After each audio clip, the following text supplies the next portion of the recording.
Wait, wait, wait.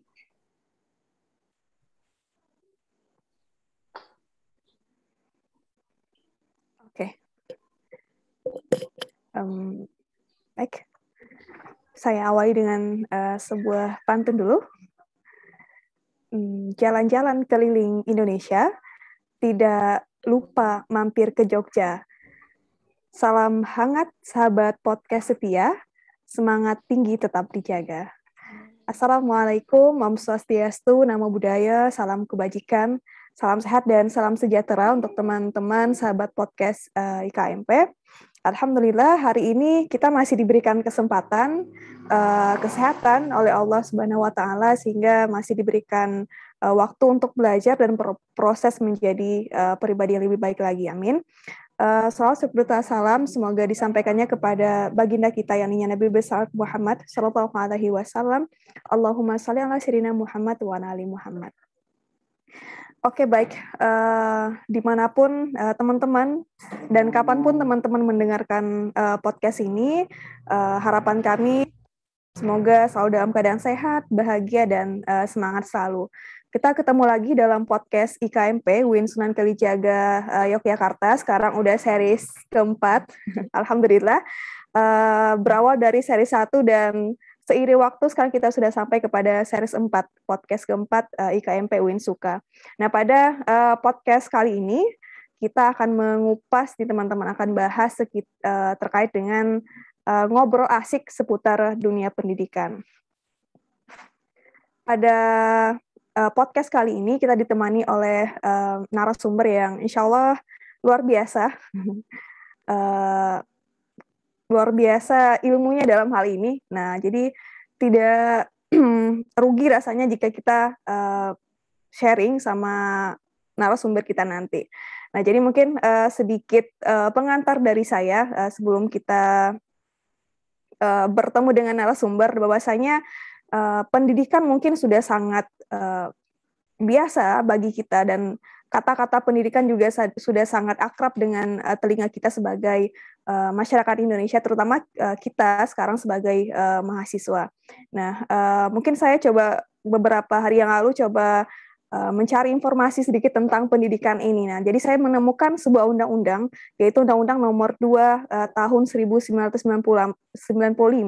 Nah, ini menjelaskan tentang pendidikan. Nah, di sini juga dijelaskan bahwasanya tujuan pendidikan ini adalah untuk mencerdaskan kehidupan bangsa, mengembangkan manusia yang seutuhnya, yaitu yang bertakwa terhadap Tuhan Yang Maha Esa, memiliki pengetahuan, sehat jasmani dan rohani.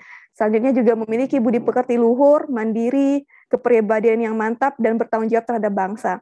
Nah, jika kita lihat undang-undang ini, Undang-Undang Nomor 2 tahun 1995 ini, terlihat bahwa ternyata pendidikan ini sangat kompleks, bukan hanya kita berbicara tentang masuk sekolah lalu pulang dan lain sebagainya, tapi ini lebih kompleks karena berkaitan dengan ketakwaan kita kepada Tuhan, lalu sehat jasmani dan rohani. Nah, memang sangat kompleks kalau kita berbicara tentang pendidikan ini. Nah, jadi nanti kita coba kupas teman-teman, mungkin tidak akan sampai ke semua ranah dari yang dimaksud dari undang-undang ini, tapi nanti mungkin sedikit berdasarkan pengalaman dari pemandiri kita. Mungkin perkenalan singkat dulu dari saya selaku narasumber. Salam kenal, saya Rizka Fauzia Hayati, di IKMP menjabat sebagai anggota Kemendagri, Kementerian Dalam Negeri, dan sekarang menempuh pendidikan magister program studi ilmu syariah, konsentrasi hukum bisnis syariah. Nah, jadi salam kenal untuk teman-teman sahabat podcast yang mendengarkan podcast keempat ini. Dan tentu tak cukup dengan pengenalan saya sebagai host saja, tentu yang lebih penting pada kesempatan kali ini kita akan berkenalan dengan narasumber kita. Sudah hadir bersama kita Kak Laila Fajrin Rauf. Selamat siang, selamat malam, selamat sore Kakak. Semangat pagi sih yang penting. Halo, selamat malam kalau di Jogja ya. Ini lagi malam hari. Lagi malam. Iya. Gimana kabarnya Kak Ubay? Ini langsung lagi Kak Ubay nih. Nggak apa-apa. Namanya Laila Fajrin, tapi emang lebih sering disapa Ubay. Jadi it's okay, teman-teman bisa memanggil saya Ubay. Dan alhamdulillah kabarnya baik. Semoga Alhamdulillah. teman-teman, Kak Rizka, dan semuanya juga selalu dalam kondisi baik-baik saja dan tentunya terhindar dari pandemi COVID-19. Amin. Nah, jadi sekarang di Jogja berarti ya Kak Ubay ya? Iya, ini lagi stay di Jogja sih. Nah, teman-teman, mungkin sedikit perkenalan dari saya juga tentang Kak Ubay, nanti mungkin akan dijelaskan lebih lengkap lagi. Nah, Kak Ubay ini seperti disebutkan, nama lengkap beliau Laila Fajrin Rauf. Sangat aktif di beberapa organisasi dan komunitas, teman-teman. Di antaranya, beliau ini adalah pendiri dari atau founder dari komunitas feministik. Nah, jadi beliau ini sangat aktif di feministik. Lalu beberapa organisasi beliau, tentunya IKMP juga ya, Mbak Ubay, Kak Ubay. Iya. Dan organisasi-organisasi lain seperti Duta Dhamma Yogyakarta, lalu pernah juga sebagai anggota divisi pemberdayaan perempuan Yogyakarta, dan masih banyak lagi. Nah, kalau teman-teman ingin kenal lebih lanjut ya, jangan lupa nih temui Kak Ubay di media sosialnya, yaitu @ubay_rauf. Nah, itu mungkin lebih lengkap lagi teman-teman mengenal beliau. Beliau ini juga aktif menulis atau berkarya. Ini pemuda yang berkarya dan berdaya, insya Allah. Dalam tulisan beliau mungkin beberapa saya sebutkan, salah satunya artikel dengan judul "Ada Apa Dengan Otak Kita" yang terbit di website impiindonesia.org, dan masih banyak lain lagi. Lalu juga seperti mungkin artikel dengan judul "Kebijakan Kepala Sekolah Terhadap Pembelajaran Daring via WhatsApp". Nah, jadi memang terkait dunia pendidikan, insya Allah cukup luas lah beliau ini. Sedikit mungkin saya sampaikan riwayat pendidikan dari Kak Ubay.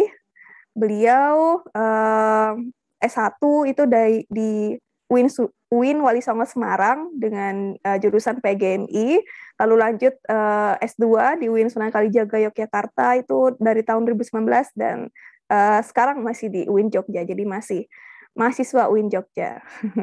Nah, mungkin itu sedikit perkenalan dari saya. Nanti akan disambung oleh Kak Ubay. Nah, baik Kak Ubay. Pada podcast kali ini kita akan ngobrol asik nih. Jadi kita ngobrol asik aja, Kak.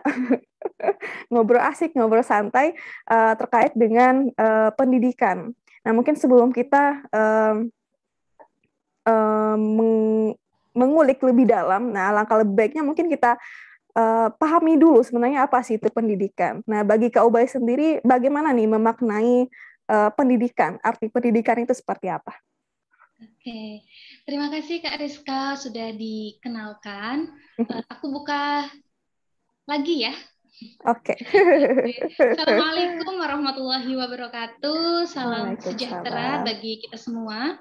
Om Swastiastu, Namo Buddhaya, salam kebajikan, salam waras, rahayu. Senang sekali rasanya malam hari ini saya diberi kesempatan untuk sharing bersama dengan teman-teman meski secara virtual karena kondisi kita ini masih struggle banget ya. Masih bersinggungan dengan pandemi COVID-19 yang mengharuskan kita untuk stay safe, jaga jarak, dan kalau misal tidak ada kepentingan di luar ya di rumah dulu sampai benar-benar wabah ini hilang dan tentu kita tervaksin begitu untuk melindungi diri.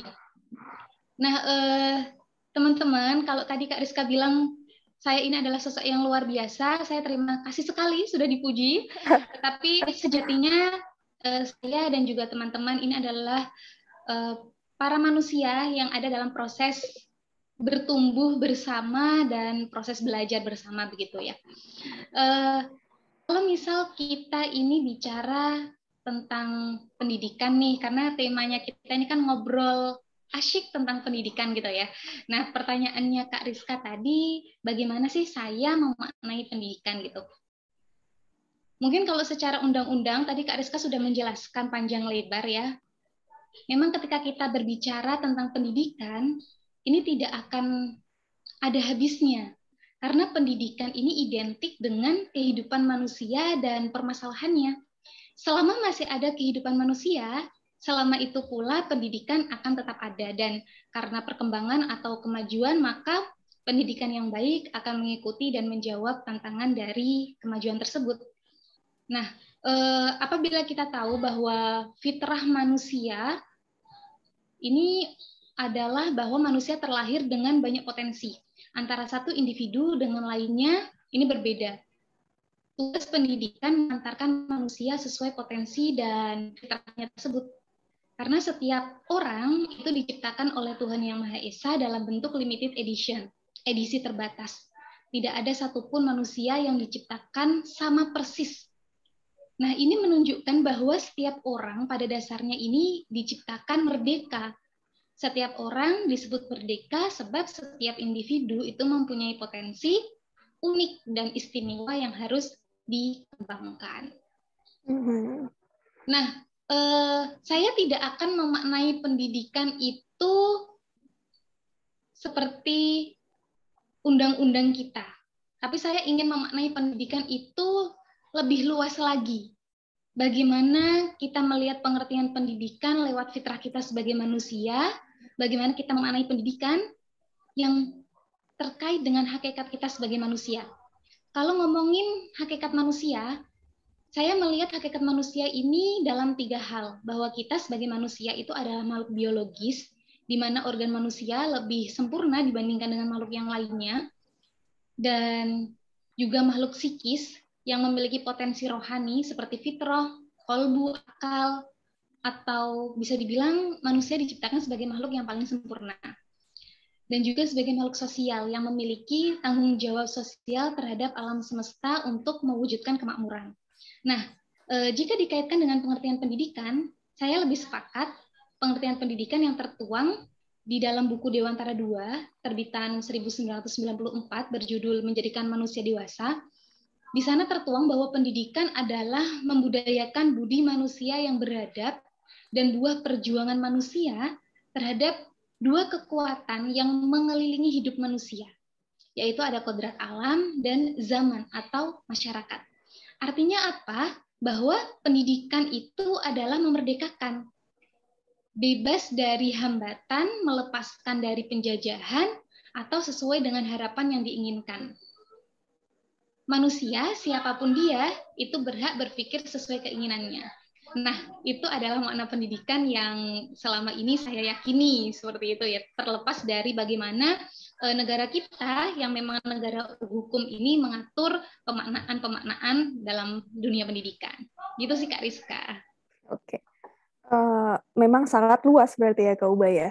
Iya. Makna dari pendidikan ini. Mungkin dari implementasi dari saking luasnya pendidikan ini, mungkin kita mengenal beberapa istilah nih Mbak. Mungkin kita lebih spesifiknya, mungkin istilahnya disebut orang lah, ada namanya pendidikan formal, ada namanya pendidikan non formal, dan ada pendidikan informal. Nah, itu bentuk-bentuk pendidikan yang mungkin itu salah satu pengotak-ngotakan dari saking luasnya makna pendidikan yang Kak Ubay sampaikan tadi. Nah, mungkin sedikit dikupas nih Kak Ubay, gimana sih sebenarnya bentuk-bentuk pendidikan yang saya sebutkan tadi, ada namanya pendidikan formal, non formal, dan informal. Silakan Kak Ubay. Oke, ngomongin soal bentuk-bentuk pendidikan nih, kita akan mengacu pada Undang-Undang Nomor 20 Tahun 2003 yang mana menjelaskan bahwa jalur pendidikan itu memang ada 3, ada jalur formal, jalur informal, dan juga non formal. Tetapi jenjang pendidikan itu ada pendidikan anak usia dini, pendidikan dasar, pendidikan menengah, dan pendidikan tinggi. Nah, mungkin kita sedikit menyinggung ya, apa sih perbedaan dari pendidikan formal, kemudian pendidikan informal, dan juga pendidikan non formal. Kalau pendidikan formal itu kan jalur pendidikan yang terstruktur dan berjenjang, yang terdiri atas pendidikan dasar, kemudian ada pendidikan menengah, dan juga ada pendidikan tinggi. Ya kalau misal kita yang udah ada yang sebagai mahasiswa nih, kita sudah melewati, kalau dulu saya RA ya, RA itu Rodotul Atfal, Taman Kanak-Kanak atau TK. Kalau sekarang lebih dikenalnya pendidikan anak usia dini. Kemudian setelah itu naik lagi ke jenjang sekolah dasar atau madrasah ibtidaiyah, naik lagi ke jenjang sekolah menengah pertama atau SMP, setara dengan MTS Madrasah Sanawiyah. Naik lagi, kita ada di jenjang sekolah menengah atas atau Madrasah Aliyah. Kemudian menjadi seorang mahasiswa S1, mahasiswa S2, mahasiswa S3, guru besar. Nah, itu adalah jenjang pendidikan formal. Sedangkan pendidikan non formal adalah jalur pendidikan di luar pendidikan formal yang dapat dilaksanakan secara terstruktur dan berjenjang. Nah, kalau pendidikan non formal ini sebenarnya ada dua penyelenggaraan. Ada satuan pendidikan non formal, ini bisa meliputi satuan pendidikan, contohnya kayak lembaga kursus, lembaga pelatihan, kelompok belajar, pusat kegiatan masyarakat, majelis taklim termasuknya, dan lain sebagainya. Ada juga pendidikan non formal yang penyelenggaraannya ini program pendidikan non formal, seperti pendidikan kecakapan hidup, kemudian ada juga pendidikan kepemudaan. Mungkin teman-teman kalau di rumah ya ada banyak tuh pendidikan kepemudaan kayak organisasi keagamaan, ada organisasi pemuda, Karang Taruna, dan lain sebagainya. Ada juga organisasi kepramukaan, Palang Merah. Kalau misal teman-teman ini senang bergelut di dunia organisasi, pasti mengenal ya. Atau mungkin kalau teman-teman suka dengan isu-isu lingkungan, teman-teman tergabung di dalam organisasi pecinta alam dan lingkungan. Kalau teman-teman suka UMKM, teman-teman tergabung di dalam organisasi kewirausahaan, atau teman-teman pernah mengikuti pelatihan di Badan Latihan Kerja BLK atau BBPLK, itu juga termasuk pendidikan non formal. Nah, ini juga di dalamnya ada program paket A yang setara SDMI, ada juga program paket B yang setara SMP MTS, ada juga program paket C yang setara SMA MA, atau program paket C kejuruan yang setara dengan SMK. Nah, pendidikan non formal ini memang berfungsi sebagai penambah sebenarnya pada pendidikan formal, yang apabila pengetahuan keterampilan dan sikap yang diperoleh di satuan pendidikan formal itu dirasa belum memadai, kita bisa untuk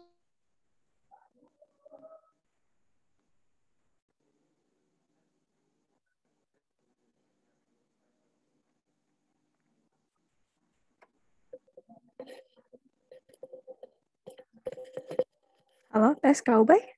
Sepertinya kendala jaringan.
aku terkenal keluar ya. Seleksi alam dan ringan nih, Mbak. Soalnya di sini tuh iya, soalnya di sini lagi kurang bagus cuacanya, lagi. Oke, boleh kita lanjut Kak Ubay.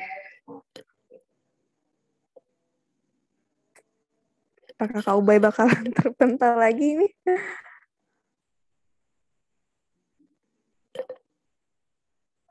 Sinyalnya ada itu.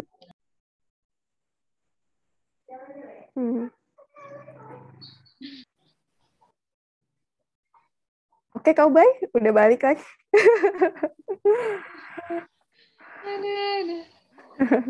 Oke, Kak, udah stabil lagi ya? Udah. Oke, aku coba jaga-jaga ini, aku konekin ke HP juga deh. Iya, Mbak. Iya. Soalnya cuaca lagi kurang mendukung, teman-teman. Tadi sampai kemana ya, Kak, ya? Pas terputus. Pendidikan non formal. Non formal dan informal, ya. Iya. Oke, teman-teman, aku lanjutin ke pendidikan informal ya. Jadi kalau misal pendidikan informal itu adalah jalur pendidikan keluarga dan lingkungan. Nah, menurut undang-undang yang tadi. Pertanyaan adalah, lalu bagaimana bentuk penyelenggaraan pendidikan informal ini, kan begitu. Nah, pendidikan informal ini dilakukan oleh keluarga dan lingkungan yang berbentuk kegiatan belajar secara mandiri sebenarnya. Pendidikan yang dilakukan oleh keluarga yang menjadi salah satu dasar membentuk watak, kebiasaan, dan perilaku anak di masa depannya nanti. Jadi ini nanti ada kaitannya dengan pendidikan karakter. Nah, pertanyaan selanjutnya adalah apakah hasil pendidikan jalur informal ini mempunyai value yang sama dengan hasil pendidikan jalur lain? Jawabannya bisa kita lihat pada pasal 117 Peraturan Nomor 11 yang berisi bahwa hasil pendidikan informal dapat setara dengan hasil pendidikan non formal dan juga formal setelah tentu saja melalui uji kesetaraan yang memenuhi standar nasional pendidikan oleh lembaga yang ditunjuk oleh pemerintah pusat maupun pemerintah daerah sesuai dengan kewenangan masing-masing. Nah, mungkin itu Kak yang bisa aku jelaskan tentang pendidikan formal, pendidikan non formal, dan juga pendidikan formal. Mungkin jadi kita bersama ini ya, Kak Ubay ya. Mungkin selama ini masyarakat Indonesia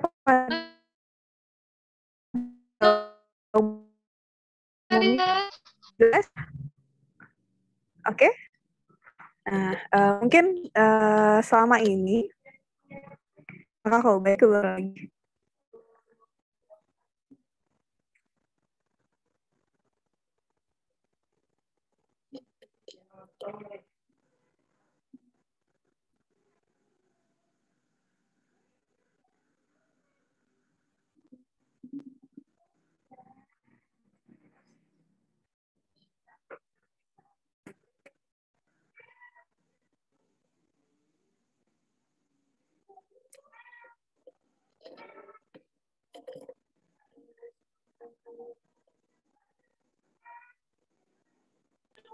Mbak Ubay gimana?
Oke. Yuk, yang Nah, baik, kita lanjutkan teman-teman. Seperti yang Kak Ubay sampaikan tadi ya, ternyata selama ini mungkin masyarakat Indonesia pada umumnya hanya fokus nih Kak pada pendidikan formal, artinya ya pendidikan yang anaknya harus masuk SD, SMP, SMA, kuliah dan lain sebagainya dan seterusnya. Nah, mungkin sedikit terlupakan ketika masyarakat Indonesia berbicara tentang pendidikan non formal dan informal. Berbicara juga tentang terkait non formal dan informal ini sebenarnya tidak terlepas dari wadah pendidikan itu sendiri. Nah, Kak Ubay, terkait dengan wadah dari pendidikan ini mungkin sudah Kakak kupas juga tadi bahwasanya masing-masing bentuk ini mempunyai wadah tersendiri, nah gitu. Nah, mungkin sedikit nih Kak, bagaimana tips kita memanfaatkan masing-masing wadah ini? Mungkin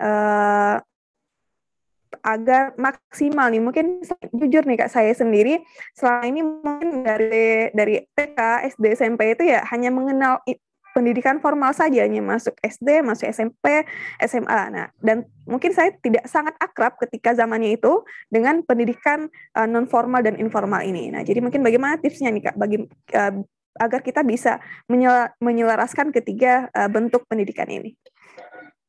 Oke.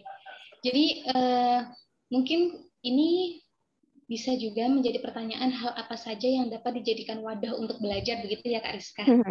Yeah. Oke. Jadi kita bisa belajar di mana saja, apa saja bisa menjadi tempat kita untuk belajar. Kita bisa belajar lewat pendidikan formal, belajar lewat organisasi atau komunitas, dan lain sebagainya. Selama itu tetap pada koridor kebaikan, menurut saya tidak jadi masalah. Ini juga selaras dengan filosofi Ki Hajar Dewantara, pendidik dan juga pendiri taman siswa, bahwa setiap orang menjadi guru, setiap rumah menjadi sekolah. Maka di mana saja kita berada, diberi kebebasan untuk belajar dari sumber yang beragam, dari guru, teman-teman, orang tua, buku, internet, dan lain sebagainya. Kita juga bisa belajar dimanapun, terutama dari rumah yang menjadi kunci pendidikan karakter. Jadi teman-teman jangan terpaku bahwa pendidikan itu hanya bisa kita dapatkan ketika kita ada di pendidikan formal. Ada di jenjang SD misalnya, ada di jenjang SMP, SMA, ataupun kuliah. Dan kita yang beruntung nih bisa menjadi seorang mahasiswa, jangan lantas sombong. Merasa karena kita seorang mahasiswa, kita merasa bahwa diri kita paling wow, merasa bahwa diri kita paling tahu. Padahal sejatinya kuliah dan menjadi seorang mahasiswa di perguruan tinggi itu tidak satu-satunya ruang untuk seseorang berproses. Hanya bagian kecil ya Kak ya? Hanya bagian kecil saja. Kita bisa berproses di mana aja.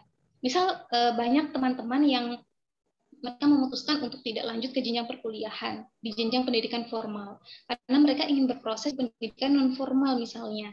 Mereka aktif di LSM, mereka aktif di organisasi-organisasi yang bergerak sesuai dengan passion-nya mereka. Nah, itu juga ruang belajar.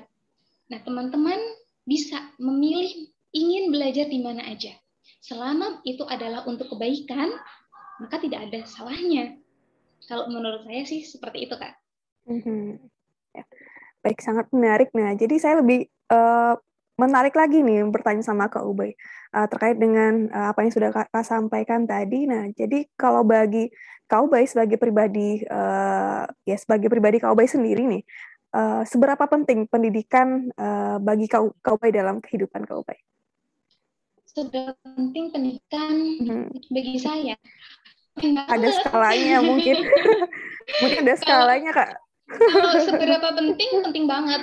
Jadi mungkin ingin cerita sedikit, boleh Kak Rizka?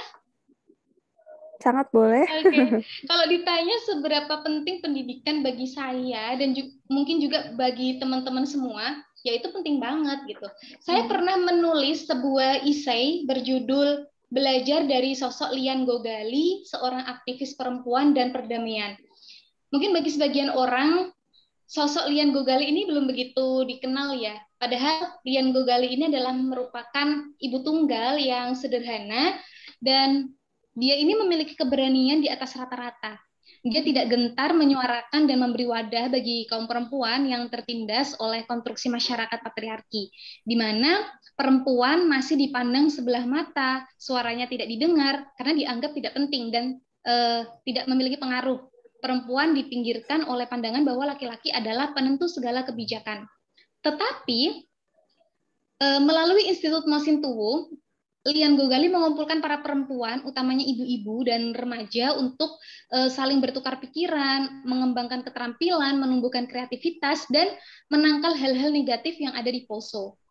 Lembaga ini dibentuk oleh Lian Gogali pasca konflik antar umat beragama di Poso yang berangsur dari tahun 1998 hingga 2001 kalau tidak salah.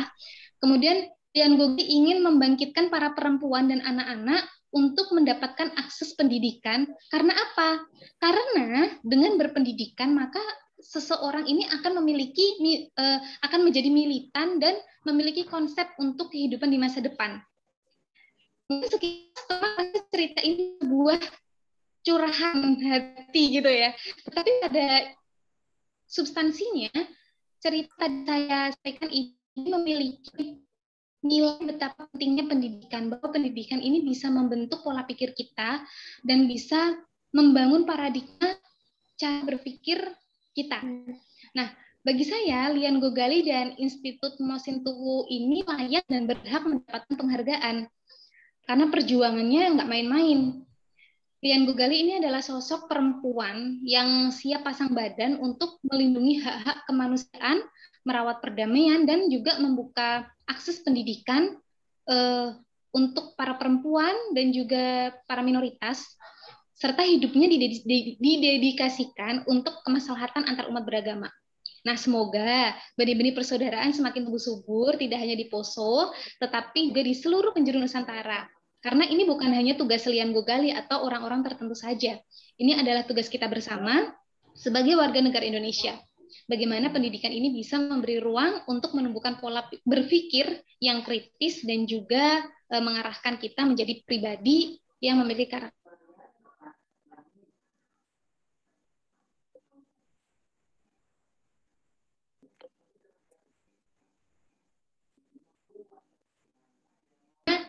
Mungkin itu Kak Ska. Ya baik, Kak Laila, terima kasih. Sangat lebih menarik lagi nih Kak, kalau kita berbicara tentang pendidikan ini. Nah, terkait berbicara tadi, saya juga sampaikan sedikit terkait dengan riwayat pendidikan Kak Laila, seperti jenjang S1 dan S2-nya, mungkin itu tak lepas juga dari kata wadah pendidikan. Nah, mungkin saya ingin tahu sedikit nih Kak, alasan Kak Laila tertarik nih mengenyam atau mendalami wadah pendidikan yang kakak pilih ini, seperti saya sebutkan tadi itu, alasannya kenapa gitu? Alasan saya mengambil wadah pendidikan, maksudnya wadah pendidikan formal. Ya, sampai saat sekarang ini. Sebenarnya saya ini ada di jurusan PMI ya, dan saya sering sekali Rizka, kalau misal saya tanya orang, Ubi jurusan apa? PGMI. Loh, PGMI itu jurusan apa sih? Jadi banyak orang yang nggak tahu PGMI itu jurusan apa gitu. Nah, nanti kalau saya bilang tahu PGSD nggak? Tahu kalau PGSD. Nah, PGMI sama PGSD ya saudara lah. Saya jurusan PGMI pendidikan matematika. Secara jenjang pendidikan formal, alhamdulillah saya sampai di tahap ini ya, bisa ada di jenjang magister dengan jurusan yang sama seperti S1 saya. Nah, dari kecil hingga SMA sebenarnya saya tidak memiliki cita-cita untuk menjadi guru MI, itu enggak pernah. Justru cita-cita saya sedari kecil itu adalah menjadi seorang penulis dan masuk kuliah di jurusan Bahasa dan Sastra Indonesia. Hingga pada akhirnya entah angin apa yang membawa saya memilih jurusan PGMI. Nah, kebetulan waktu itu saya masuk kuliah di S1 melalui jalur undangan, sekali daftar langsung memilih UIN Wali Songo Semarang dan jurusan PGMI. Keterima dan berproses di dalamnya. Nah, setelah saya pikir-pikir, mungkin juga ini karena mama saya. Karena mama saya kebetulan adalah seorang guru MI dan sejak kecil lingkungan saya bersama dengan anak-anak MI. Hingga akhirnya saya memiliki argumen bahwa pendidikan dasar adalah kunci keberhasilan untuk menempuh perjalanan formal lainnya. Jika konsep dasar di MI atau SD matang, maka berjalan untuk perjalanan selanjutnya itu tidak terseok-seok. Dan saya ingin menjadi salah satu aktor yang ikut serta berbagi, belajar bersama mereka, generasi penerus bangsa ini. Nah, itu sih alasan saya kenapa memilih wadah pendidikan formal di jurusan pendidikan guru madrasah ibtidaiyah. Tentu teman-teman juga memiliki alasan masing-masing ya, kenapa kemudian memilih jurusan tafsir hadis misalnya, atau kenapa memilih jurusan di fakultas syariah misalnya, atau di jurusan perbankan misalnya. Nah, tentu teman-teman memiliki alasan sendiri. Kalau saya, alasan paling utama adalah saya ingin menjadi salah satu agen, salah satu aktor yang turut serta untuk berbagi keilmuan yang saya miliki bersama dengan anak-anak usia dasar, supaya bisa membersamai mereka bertumbuh menjadi generasi penerus bangsa yang tentu saja baik dan penuh kemaslahatan. Begitu Kak Rizka. Semangat Kak Ubay. Semangat juga. Semangat. Nah, sepanjang nih Kak, tadi udah kita kupas mungkin terkait dengan kenapa Kakak milih jurusan sampai saat ini. Nah, jadi mungkin sekitar udah berpuluh-puluh tahun kali ya perjalanan Kak Ubay sendiri di dunia pendidikan. Nah, mungkin saya rasa tidak cukup satu kesan mungkin atau tidak cukup satu cerita, cerita menarik atau cerita sedih atau apapun itu yang Kak Ubay pernah alami di dunia pendidikan. Nah, mungkin boleh cerita nih Kak, satu atau dua kesan atau cerita menarik terkait dengan perjalanan pendidikan Kak Ubay. Oke, kalau bicara tentang perjalanan pendidikan saya ya, dibilang mulus ya nggak mulus-mulus banget, dibilang nggak mulus banyak yang harus saya syukuri. Karena kebetulan saya ini lahir dari seorang ibu yang single parent karena ayah saya meninggal ketika saya berusia 3 tahun. Jadi tentu saja sebagai seorang ibu dengan 3 anak yang masih kecil-kecil harus memberikan kebutuhan pangan, sandang, dan juga akses pendidikan. Hingga akhirnya ketika saya lulus MI, itu saya harus masuk ke dalam yayasan pondok pesantren dan panti asuhan Tamak dan Duafa supaya saya bisa melanjutkan pendidikan saya ke jenjang SMP. Waktu itu saya masuk ke SMP Tahfiz Al-Quran Al-Hamidiyah dan alhamdulillah lulus. Saya di yayasan sampai lulus di Madrasah Aliyah Negeri 1 Jepara, kemudian melanjutkan perjalanan di S1 UIN Wali Songo Semarang. Jujur, di Semarang inilah kehidupan saya lebih ditempa. Jadi kalau misal ditanya bagaimana proses perjalanan pendidikan saya menemukan proses itu ada di Semarang. Bagaimana saya harus berjuang untuk bisa menyelesaikan proses akademik saya, dan bergelut juga di dunia organisasi, hidup sendirian karena kebetulan saya tidak punya saudara di Semarang. Jadi saudara saya adalah sesama mahasiswa yang juga berjuang untuk hidup di Semarang gitu. Sampai akhirnya diberi kesempatan setelah lulus dari Semarang kerja di salah satu SD, dan kebetulan SD-nya itu adalah SD yang bagus karena SD yang pernah saya singgahi itu adalah SD Percontohan Pendidikan Karakter Indonesia. Sampai akhirnya saya memutuskan untuk di Jogja. Nah, di Jogja ini dengan teman MP, Kak Rizka, yang lainnya. Kalau dikatakan cukup sederhana sih Kak, tapi tentu pesan-pesan itu gimana ya? Sulit sangat kompleks. Sangat kompleks ya Kak. Apalagi kalau kita kuliah di masa-masa pandemi seperti ini ya. Baru masuk nggak tatap muka, tiba-tiba udah mau lulus aja gitu. Nah, ini kan juga salah satu menurut saya hal yang harus mendapatkan fokus atau perhatian dari para akademisi. Apakah memang ilmu yang disampaikan oleh para dosen ini benar-benar serap oleh mahasiswa, atau apakah mahasiswa ini memang benar-benar bisa berproses untuk menyesuaikan target dari apa yang harus mereka pelajari di bangku perkuliahan gitu. Karena tentu pendidikan formal, pendidikan informal atau pendidikan non formal ini kan memiliki fokus yang berbeda begitu ya. Ya, benar. Itu, Kak Siska. Nah, Kak Lela, terkait dengan dunia pendidikan nih, karena ini kan dia terus berkembang juga nih, terutama mungkin terkait dengan pendidikan Indonesia sendiri. Mungkin pendidikan yang saya rasakan ketika saya SD dulu bisa jadi sudah berbeda nih dengan pendidikan yang ada saat sekarang ini.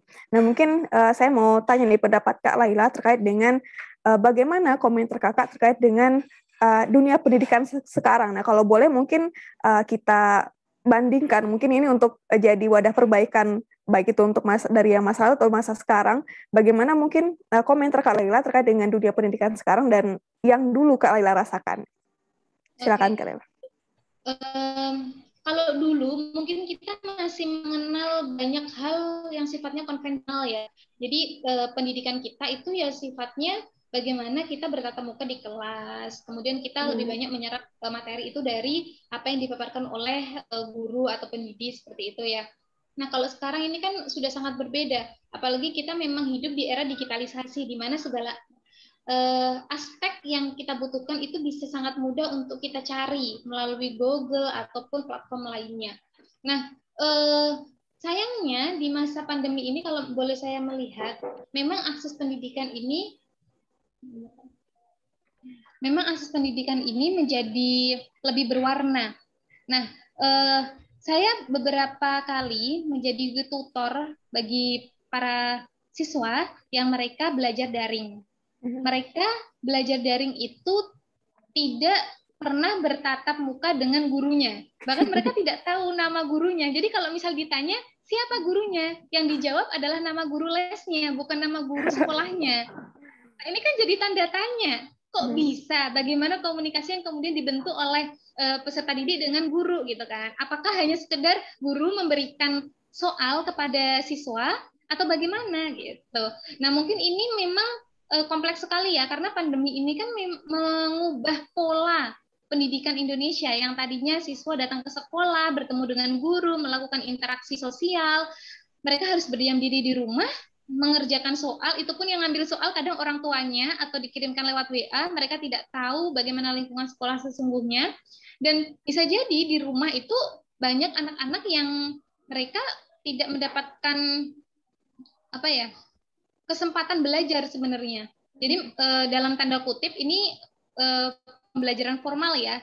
Mereka di rumah justru asik bermain, kemudian mereka bahkan yang mengerjakan soal itu orang tuanya atau guru lesnya. Nah, ini kan menjadi polemik sebenarnya. Apakah kemudian anak-anak di era sekarang yang dalam situasi seperti itu harus terus dibiarkan? Apalagi ini sudah mau 2 tahun ya. Sudah berjalan 2 tahun, hampir 2 tahun pandemi ini masih ada di sekitar kita.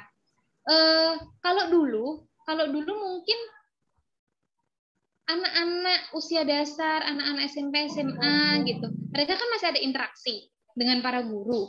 Jadi mereka bisa mendapatkan pengetahuan dari situ. Meskipun tidak terpungkiri bahwa mereka juga bisa mendapatkan akses pengetahuan di tempat-tempat yang lainnya. Nah, yang paling mencolok memang di digitalisasi sih, era digitalisasi ini. Kalau ngomongin digitalisasi, semua orang seperti mudah menjadi seorang kosmopolitan. Kita mau mendapatkan akses apapun itu mudah. Sederhananya seperti ini. Kalau di Korea, itu sudah tayang film Korea, kita di Indonesia juga bisa nonton dengan mudah. Kalau di Amerika, itu lagi ngomongin film, salah satu film yang terkenal, kita di Indonesia itu juga sudah bisa mengakses itu dengan sangat mudah. Artinya apa?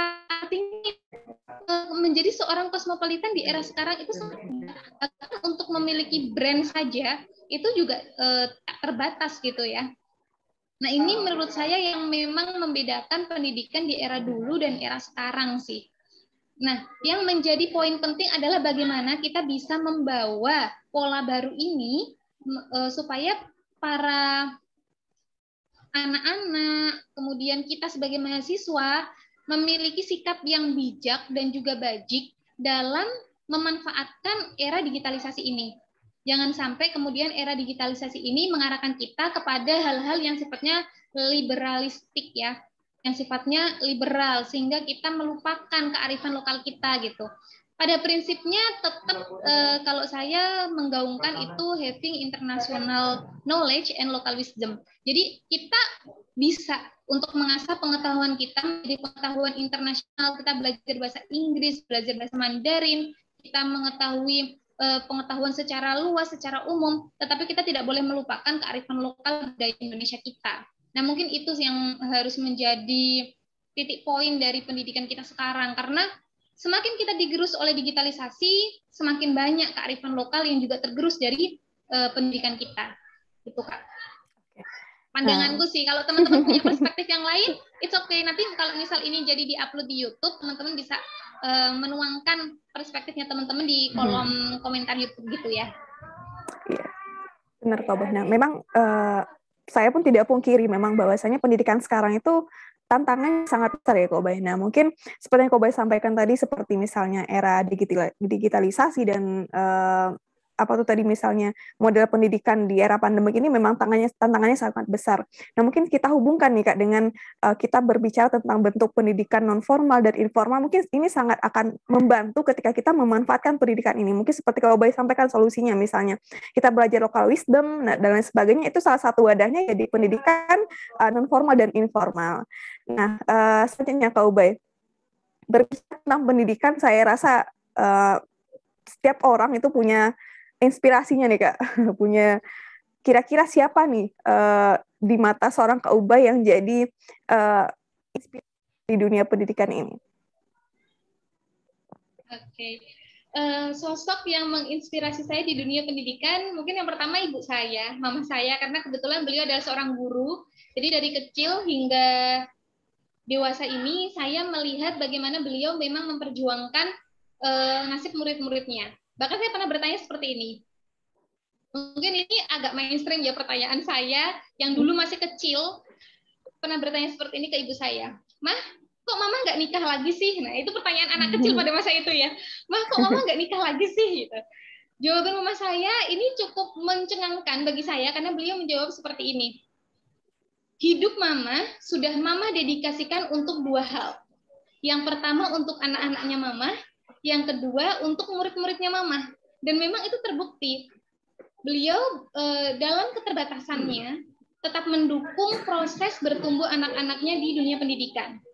Dan sampai sekarang beliau masih bergelut untuk membersamai murid-muridnya di MI maupun di SMA. Karena kebetulan beliau selain guru madrasah ibtidaiyah juga guru SMA. Jadi bagi saya beliau adalah sosok inspirasi. Terlepas dari beliau adalah orang tua saya, bagi saya banyak hal yang bisa saya pelajari dari beliau. Nah, termasuk juga dari guru-guru saya yang lain, gurunda saya, tokoh-tokoh yang sudah menciptakan generasi-generasi muda, yang menciptakan kita sampai kita bisa ada di sekarang, menularkan pengetahuan, menularkan nilai-nilai. Kita tidak ada di posisi sekarang, tidak memiliki pikiran yang seperti sekarang kalau kita tidak berproses dari kecil gitu. Nah, jadi guru-guru kita, mau itu kita temui di TK, mau itu kita temui di SD, SMP, SMA, mereka adalah orang-orang yang menurut saya layak dan pantas untuk kita idolakan begitu. Nah, cenderungnya, ini kalau aku boleh kasih komentar nih Kak, cenderungnya kita itu melupakan guru kita yang dulu di TK. Padahal kita bisa belajar itu karena guru kita di TK, iya enggak? Iya, benar. Tapi kita suka lupa siapa guru kita di TK. Nah, itu sih mungkin bisa jadi bahan refleksi kita bahwa siapapun idola kita, inspirasi kita, kita tidak boleh melupakan setiap orang yang sudah memberikan, menanam benih-benih kebaikan di dalam diri kita. Mungkin itu sih, Kak.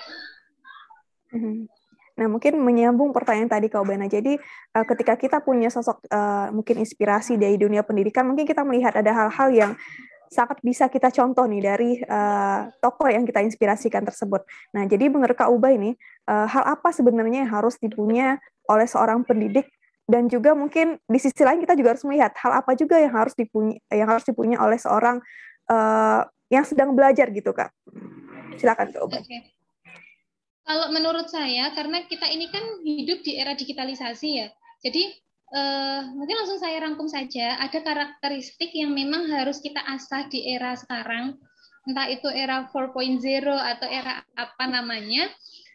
Pada intinya kita tidak bisa berdiam diri, kita tidak bisa stagnan, kita harus mengasah dan menambah pengetahuan-pengetahuan kita. Mungkin yang pertama, kita memang harus sadar bahwa sudah waktunya kita memiliki global citizenship skill. Karena ya tadi, era digitalisasi ini tanpa batas.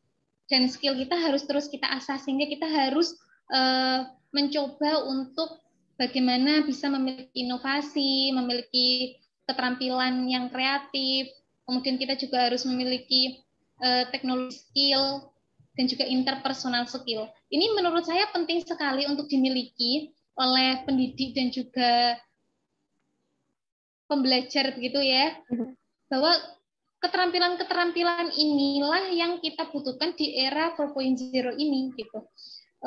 Kita tidak boleh hanya menunggu, tetapi kita harus menjemput. Pengetahuan itu kan dijemput ya. Saya pernah berdiskusi dengan Mas Jai. Mas Jai itu adalah koordinator Sekretariat Nasional Jaringan Gus Durian. Beliau pernah berkata seperti ini. Kita ini adalah bentukan dari keputusan-keputusan yang kita ambil, bukan bentukan dari keadaan. Nah, jadi keputusan yang kita ambil hari ini itu adalah yang membentuk kita menjadi pribadi yang seperti ini. Keadaan kita mau seperti apapun, itu sejatinya tidak berpengaruh selama keputusan-keputusan kita itu bisa kita ambil. Gitu. Jadi kita ini adalah bentukan dari keputusan-keputusan yang kita ambil, bukan bentukan dari keadaan. Jadi terserah teman-teman mau mengambil keputusan yang seperti apa, teman-teman yang tahu, karena tentu saja itu harus disesuaikan dengan passion-nya teman-teman, disesuaikan dengan kondisi dan situasinya teman-teman. Menarik ya Kobay. Mungkin saya kutip lagi nih kata-kata dari temannya Kobay tadi, saya lupa namanya, bahwasanya keputusan yang kita ambil sekarang itu merupakan hal yang membentuk, keputusan yang kita ambil dahulu merupakan hal yang membentuk diri kita sekarang. Nah, mungkin kita kaitkan nih Kak, mungkin Kakak Uwai juga pernah dengar orang nyebutnya salah jurusan. Salah jurusan. Nah, mungkin itu terkait di antara keputusan dan keadaan nih Kak. Mungkin dia mau nggak mau ya harus ambil jurusan ini, namun ya keadaannya juga sebenarnya saya tidak mau ambil jurusan ini, nah gitu Kak. Jadi orang nyebutnya istilahnya salah jurusan. Nah jadi gimana Kak Ubay menanggapi orang yang nyebut salah jurusan gitu? Kalau saya salah jurusan itu enggak ada. Kalau bagi saya salah jurusan itu enggak ada. Saya tidak akan masuk ke jurusan yang ini, yang sekarang kita ambil, kalau kita tidak memilih itu. Iya kan? Nah, keputusannya adalah apakah kemudian kita akan berproses dengan totalitas setelah kita masuk ke jurusan itu, atau kita keluar dari jurusan itu, kemudian memilih jurusan yang kita kehendaki. Nah, bagi saya, kita harus berani untuk mengambil resiko. Kalau memang kita sudah dari awal berani untuk memilih jurusan ini, artinya kita akan masuk ke jurusan ini. Kemungkinannya kita akan masuk ke jurusan ini. Nah, setelah masuk ke jurusan ini, pilihannya adalah kita akan berproses di dalamnya atau tidak. Kalau tidak, kita bisa memilih ruang belajar yang lain. Tetapi kalau misal kita memilih untuk bertahan di jurusan yang sudah kita ambil, entah kita merasa salah jurusan atau tidak, apapun itu, ya kita harus totalitas. Karena itu adalah tanggung jawab yang sudah kita pilih. Dan itu harus diselesaikan. Ya, kalau menurut saya ini lebih ke mindset sih. Mindset yang harus kita ubah. Karena sejak awal itu adalah pilihan kita. Kalau itu pilihan kita, ya sudah, kita harus menyelesaikan itu sampai tuntas. Atau teman-teman memilih jalan lain. Jangan sampai kemudian terjebak di dalam satu pilihan yang teman-teman tidak bisa bertumbuh di situ. Karena selain kita rugi tenaga, kita juga rugi waktu. Gitu Kak, kalau menurut saya. Tapi tentu teman-teman pasti punya persepsi sendiri ya. Atau Kak Rizka mungkin punya persepsi sendiri terkait salah jurusan gitu. Karena ini dilema banget ya, banyak orang yang ngerasa bahwa dia itu salah jurusan. Salah jurusan tapi dilanjut terus. Nah itu ya. Ya sebenarnya ini juga mungkin pengalaman saya juga dulu nih Kak Ubay, bahwasanya pas saya S1 dulu, saya memang mencap bahwa diri saya itu adalah orang yang salah ngambil jurusan gitu. Karena memang mungkin sedikit dari saya dulu berasal dari yang saintek jurusannya IPA, lalu lari ke ilmu syariah gitu Kakak, yang belajar tentang hukum dan hal-hal yang sebenarnya belum pernah saya pelajari. Nah, ketika baru masuk saya langsung mencap, oke, saya ini salah jurusan, nggak boleh ini diteruskan. Namun karena ada hal-hal yang mendukung, seperti Kak Ubay katakan tadi, ternyata ini bukan tentang kita bilang ini salah jurusan, tapi tentang bagaimana sikap kita setelah mengambil keputusan itu. Ini keputusan sudah saya ambil nih, masuk ke jurusan ini ya. Selanjutnya bagaimana kita berproses, mau berusaha ya nanti bisa lah Kak ya, insya Allah. Iya. Oke. Kalau kata Tan Malaka pernah berkata seperti ini, ketika kita terbentur lagi, maka sejatinya kita sedang dibentuk oleh keadaan. Tentu ketika kita terbentur, kemudian terbentuk, kita akan menjadi pribadi yang jauh lebih berkualitas daripada hari ini. Jadi teman-teman tetap semangat, hilangkan persepsi salah jurusan itu, apalagi kalau teman-teman sampai bertahan di semester 5, 6, 7, nah itu udah nggak salah jurusan lagi gitu. Keputusannya adalah teman-teman totalitas di situ, fokus dan selesaikan. Berarti pesannya, ayo sekarang saatnya kita terbentur dulu ya. Semoga nanti nggak apa-apa terbentur dulu, nanti akan terbentuk. Ya. Semoga nanti suatu saat akan terbentuk jadi pribadi yang lebih baik. Nah, mungkin menyinggung juga nih Kak, komunitas tadi saya baca CV dari Kak Laila, salah satu komunitas yang aktif Kakak ikuti adalah komunitas terkait dengan feministik nih. Jadi saya kaitkan juga nih Kak, saya suka nih ngait-kaitkan satu hal dengan hal lain gitu. Saya kaitkan dengan pertanyaan ini, bahwasanya saya sering dengar nih terkait dengan ini, mungkin bagi kita kaum perempuan, bahwasanya orang berpikir ngapain sih perempuan belajar tinggi-tinggi, kuliah S1 sampai S2 bahkan S3, nah ujung-ujungnya tuh bakal jadi ibu rumah tangga, dan ya sejenis itulah ungkapan-ungkapan mungkin beberapa masyarakat yang berpendapat seperti itu. Nah jadi dari pribadi Kak Ubay sendiri bagaimana menanggapi ungkapan-ungkapan seperti itu terkait dengan pendidikan wanita tuh seharusnya ya nggak perlu tinggi-tinggi. Oke. Sebenarnya pemikiran seperti itu adalah pemikiran orang-orang yang masih terbelenggu budaya patriarki. Ya kita nggak bisa mungkiri ya bahwa kita lahir dari budaya patriarki yang ada di lingkungan kita. Apalagi kalau misal di desa tuh, itu masih kental banget. Termasuk saya. Saya ini adalah orang yang sering tinggal di lingkungan pesantren. Dan tahu sendiri ya lingkungan pesantren itu seperti apa. Nilai-nilai patriarkinya tentu masih sangat kental gitu ya, masih sangat kuat. Termasuk bahwa perempuan itu lebih baik di rumah aja. Perempuan tidak memiliki akses, atau perempuan lebih baik janganlah banyak-banyak bergaul di luar gitu. Perempuan janganlah deket-deket sama laki-laki misalnya. Nggak baik, ya itu kan juga stigma-stigma yang kemudian dilabelkan kepada perempuan. Nah, pandangan bahwa perempuan itu jangan berpendidikan tinggi-tinggi, ini adalah pandangan yang harus kita kikis. Meski nggak bisa langsung hilang gitu ya. Paling tidak, ya kita cobalah meminimalisir itu dengan tidak melontarkan itu kepada sesama teman perempuan kita atau sesama saudara kita. Karena apa? Karena akses pendidikan itu adalah hak setiap orang, mau laki-laki ataupun perempuan. Mereka berhak untuk menerima akses pendidikan, mulai dari jenjang dasar, menengah, hingga ke perguruan tinggi. Tidak ada orang atau siapapun yang berhak untuk membatasi gerak seseorang yang ingin belajar. Karena apa? Karena ini kaitannya dengan nilai-nilai kemanusiaan. Menjadi perempuan yang berpendidikan tinggi itu tidak salah. Dia bisa menjadi seorang perempuan dengan pendidikan yang tinggi sekaligus menjadi ibu rumah tangga. Itu juga tidak masalah. Karena apa? Karena itu adalah keputusan yang diambil oleh perempuan. Pun laki-laki. Laki-laki mau jadi bapak rumah tangga juga nggak apa-apa. Laki-laki mau pendidikannya sampai guru besar juga nggak apa-apa. Laki-laki mau di rumah aja kerjanya juga nggak apa-apa. Perempuan yang kerja kantoran itu juga nggak apa-apa. Nah, tetapi yang perlu diingat, kalau kata Prof. Alimatul, mungkin teman-teman di UIN Sunan Kalijaga nggak asing ya sama Prof. Alimatul Kiptiah. Kemarin saya tuh sempat mengikuti diskusi bersama beliau dan beliau bilang seperti ini. Ya, perempuan, kamu sebagai perempuan berpendidikan sampai profesor itu loh enggak apa-apa.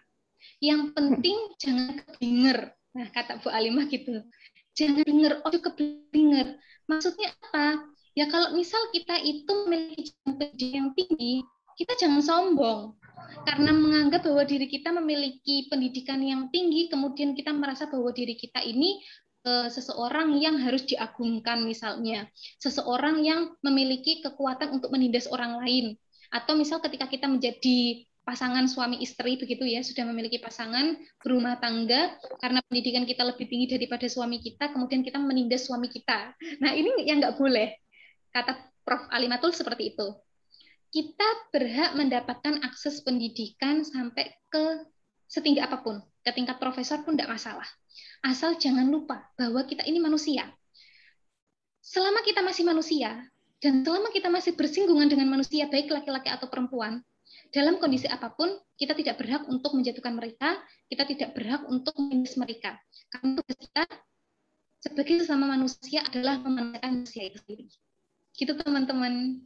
Jadi jangan patah semangat untuk terus belajar, mau itu di jenjang manapun, mau itu pendidikan formal, pendidikan non formal, itu tidak jadi masalah. Mau kamu aktif di LSM, mau kamu aktif dari S1, S2, S3, kemudian guru besar, itu tidak masalah. Yang penting jangan menindas sesama manusia. Itu sih Kak kalau dari aku.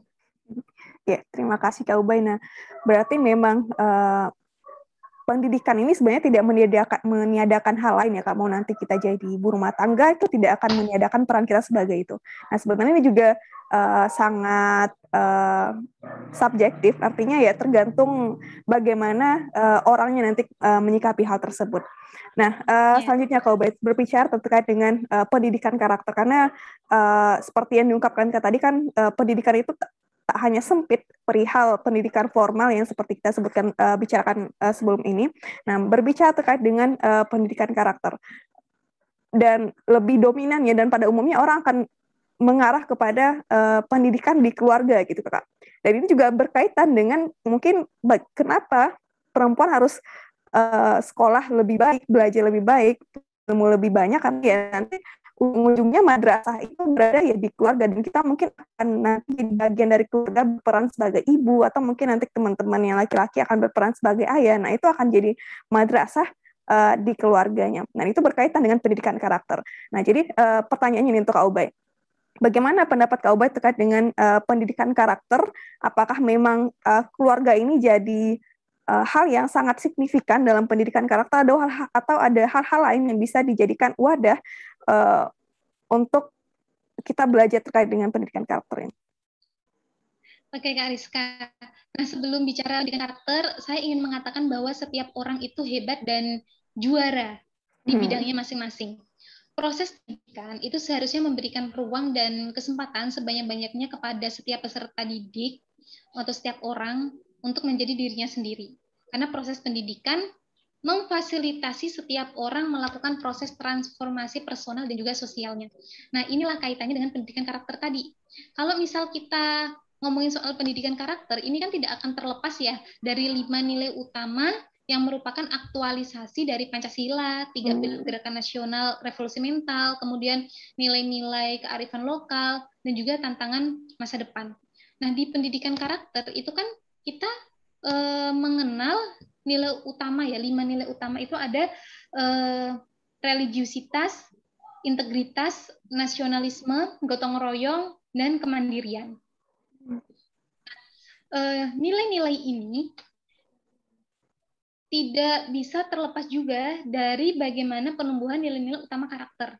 Nah, untuk menuju ke situ perlu proses untuk membangun karakter. Dan itu bisa dilakukan melalui 4 olah. Olah apa saja? Ada olah hati, olah pikir, olah raga, dan juga olah rasa atau olah karsa. Nah, olah hati itu artinya bagaimana kita kemudian bisa meningkatkan jiwa religiusitas, memiliki sikap jujur, tanggung jawab, peduli sosial, peduli lingkungan. Ada olah pikir. Olah pikir ini berarti kaitannya dengan bagaimana kita bersemangat untuk belajar sehingga kita bisa menjadi pribadi yang cerdas, yang kreatif, gemar membaca, dan memiliki rasa ingin tahu yang tinggi. Ada juga olahraga. Nah, kalau olahraga ini mungkin teman-teman udah langsung nyantol ya, bahwa olahraga ini kaitannya dengan fisik. nggak cuma fisik sih sebenarnya, bahwa olahraga ini ya kesehatan jasmani dan kesehatan rohani, sehat, bersih gitu ya. Ini juga termasuk menjaga kebersihan itu juga termasuk olahraga loh teman-teman, karena kita bisa terhindar dari berbagai penyakit dengan kita menjaga kebersihan itu.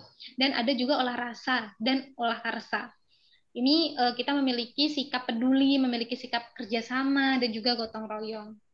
Nah, bicara pendidikan karakter yang tadi dijelasin sama Kak Rizka, itu sebenarnya tidak hanya terpatok di lingkungan keluarga saja. Lingkungan masyarakat itu juga sangat berpengaruh terhadap karakter yang nanti akan terbangun di diri kita. Kalau boleh merefleksikan nih teman-teman, kita refleksi aja ke diri kita sendiri. Karakter kita ini kan tidak sepenuhnya dibangun oleh keluarga. Ya kan, meski ada beberapa poin yang itu memang ditanamkan oleh keluarga kita, tetapi ada hal lain yang itu ditanamkan oleh orang-orang di sekitar kita. Lingkungan tempat kita tinggal, tetangga-tetangga kita misalnya, atau organisasi yang kita ikuti. Misal teman-teman ikut organisasi keagamaan, otomatis atau bisa jadi karakter kita menjadi karakter yang sangat religius. Pengetahuan tentang keagamaan kita meningkat. Ini bisa jadi. Atau teman-teman mengikuti kegiatan volunteer. Volunteer pengabdian di desa terpencil misalnya. Ya kita bisa terbentuk karakter kepedulian dari situ. Atau karakter-karakter yang lainnya. Atau organisasi yang lainnya gitu.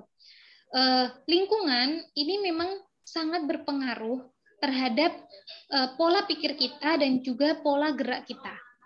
Jadi kalau misal dibilang apakah keluarga satu-satunya faktor yang menentukan karakter seseorang, saya rasa tidak.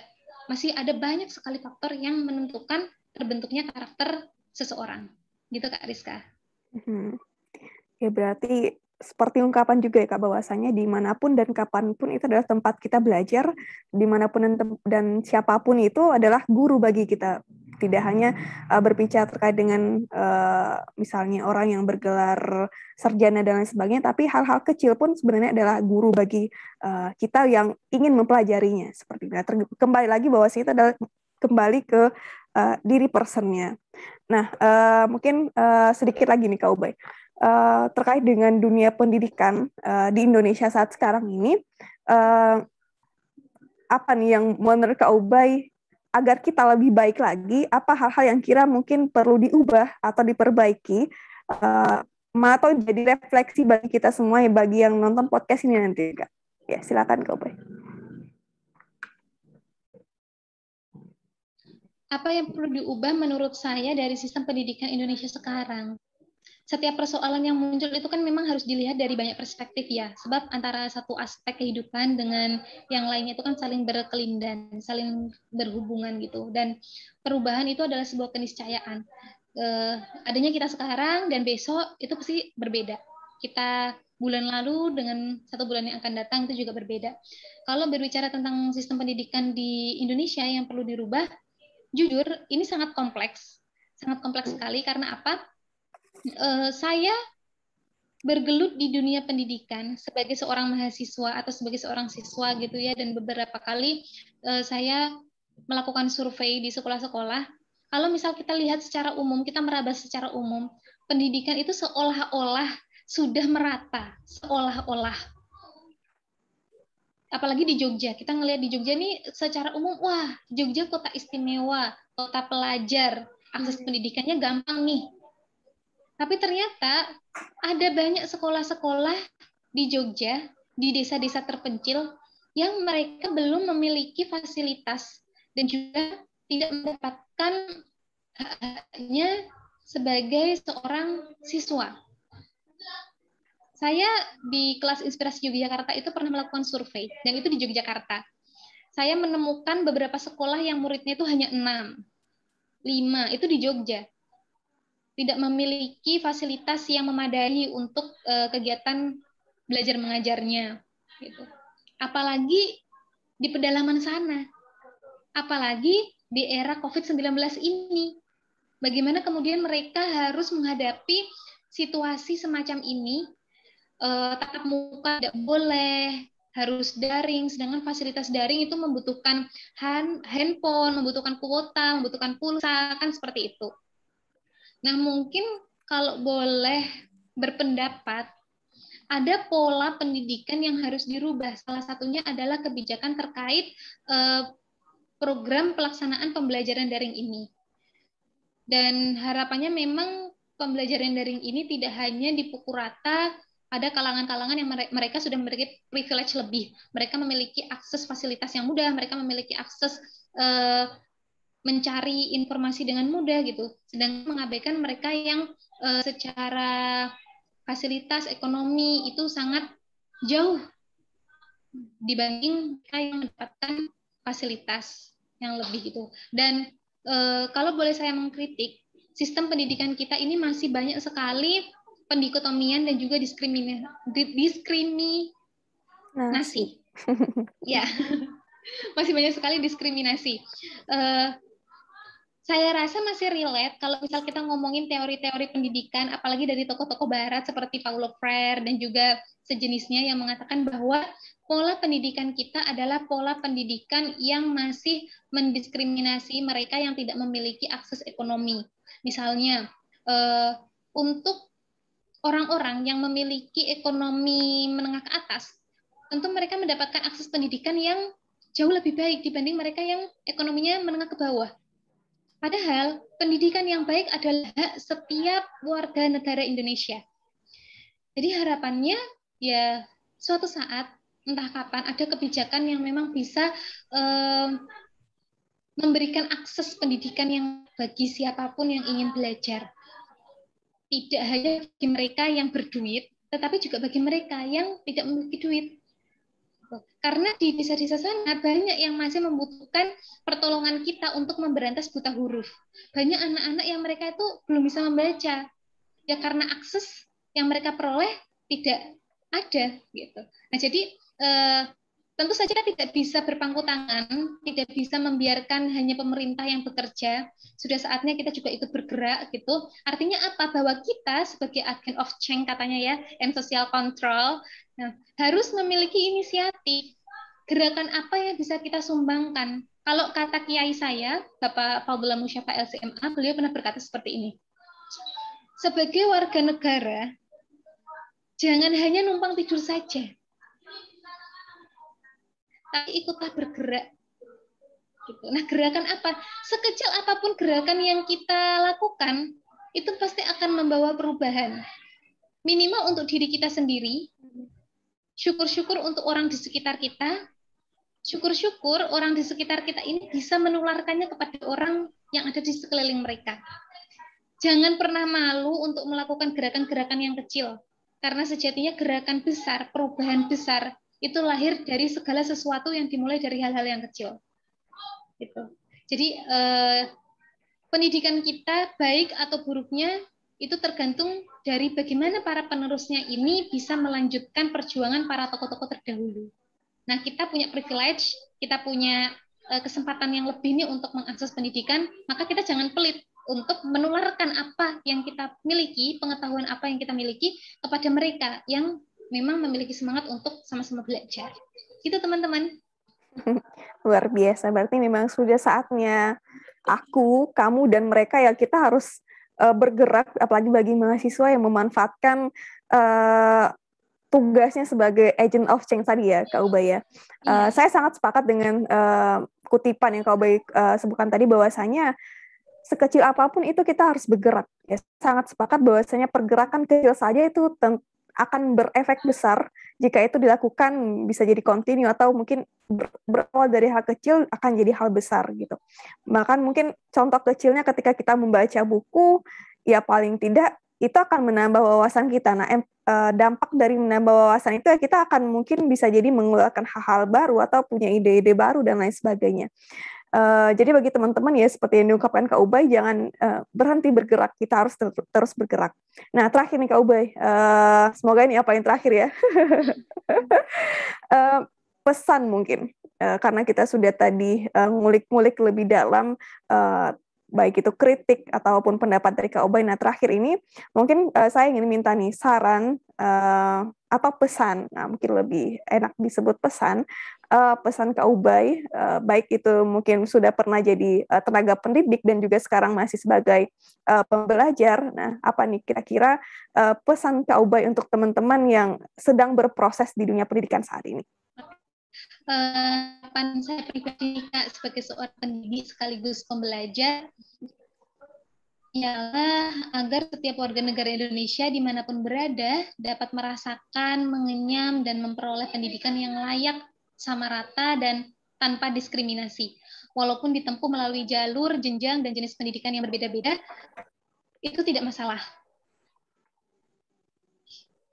Apapun itu dipilih oleh teman-teman, tujuan negara Indonesia untuk mencerdaskan kehidupan bangsa yang tercantum pada alinea keempat di pembukaan Undang-Undang Dasar 1945 dapat benar-benar terwujud, dan kita sebagai generasi penerus bangsa bisa tumbuh, bisa terus berkarya, dan bisa terus berdaya dalam situasi dan kondisi apapun. Makin jaya terus pendidikan di Indonesia, teman-teman jangan takut untuk berproses ya.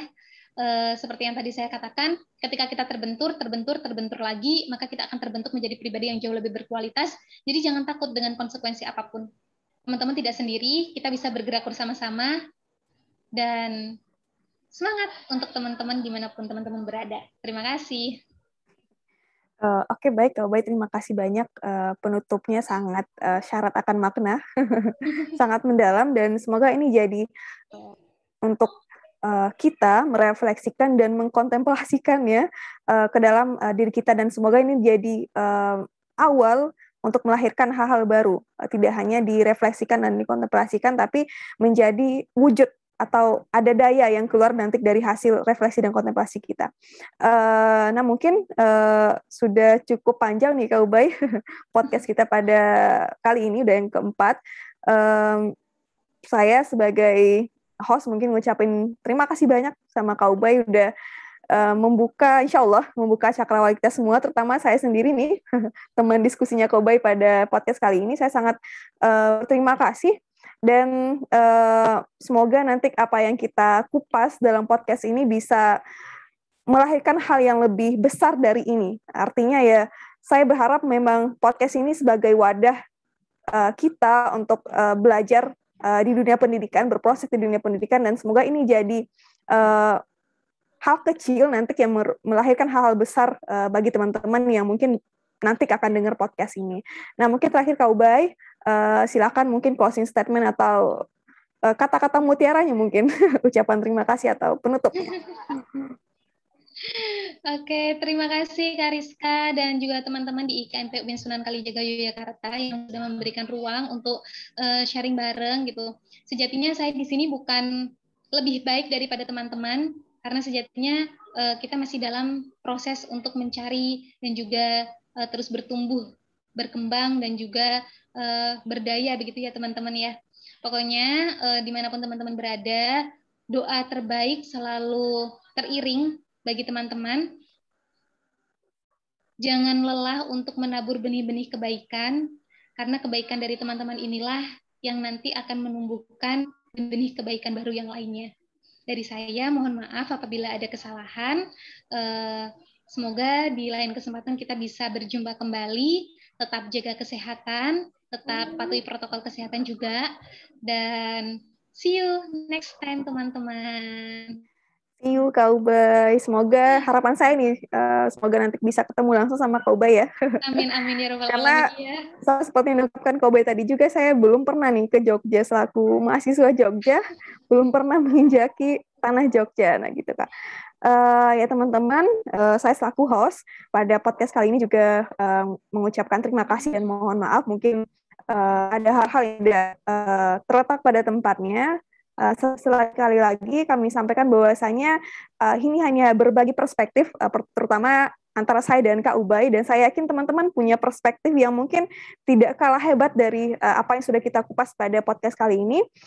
Pesannya sebenarnya adalah bagaimana kita tetap berkarya dan berdaya di dunia pendidikan. Saya yakin bahwasanya teman-teman semua adalah orang-orang yang insya Allah bisa melahirkan hal-hal positif di lingkungannya. Bahwasanya ya pendidikan itu bukan hanya kita yang duduk di bangku kuliah saja. Teman-teman yang nanti mungkin menyampaikan apa yang teman-teman dapatkan di dunia pendidikan ke masyarakat itu juga merupakan suatu pendidikan bagi teman-teman dan lingkungannya. Seperti itu.